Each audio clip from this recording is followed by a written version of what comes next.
This is Brent, president of B2C Fitness, and in this video we're doing our dynamic adductor Magnus stretch or lateral lunge series. At this point I'm going to assume you've already done your release techniques, you've already done your mobilization techniques when necessary, and you've done your static and active stretching techniques.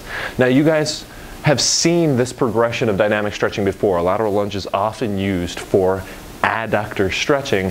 However, I want to make the point that, and I will show this as we demonstrate the exercise, the dynamic lateral lunge is probably better as an adductor Magnus stretch and not thought of as a general adductor stretch. Our anterior adductors actually do hip flexion, and this exercise brings us into hip flexion, which would shorten those adductors. We'll talk about anterior adductor stretching in a follow-up video to this one. I'm going to have my friend Leanne come out.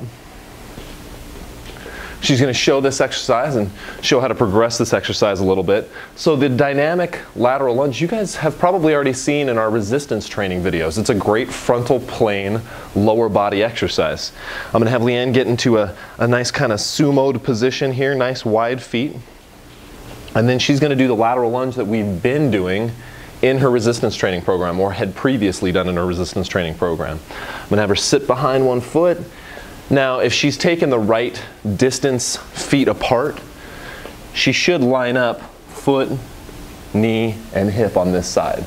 So this should be nice and aligned in the sagittal plane as she descends into the frontal plane here. Now, as I spoke of before, she's going into hip flexion. Her trunk is coming forward. So, although on this side you might get some anterior adductor, your anterior adductors would have to be pretty tight. I find that this is a much better stretch for the adductor Magnus, which, if you guys remember your functional anatomy, your adductor Magnus is on the posterior aspect of your inner thigh and actually does hip extension. So if we bring ourselves into abduction and flexion, that muscle gets stretched a whole lot. So let's have you descend this way now. You guys see here, we got flexion and abduction, a lot more abduction on this side. And we actually have a little bit of abduction and a lot of flexion on this side. So we're getting different fibers of the adductor Magnus being stretched on both sides. We can progress this in a couple of ways. Either we can add a reach. So I'm going to have you go ahead and we're going to go further into flexion and get a bigger stretch by having you reach your toe. All right, so by increasing the amount of extensibility she needs, I've obviously progressed this dynamic stretch.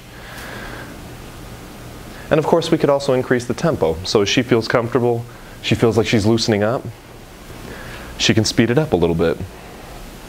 And then of course, I can take this one step further and she can reach for her heel. Good. Let's go ahead and keep speeding that up. Good. Speed up. Good. I do find that static lunges, static frontal plane lunges, work better as a dynamic stretch than our dynamic lunge series.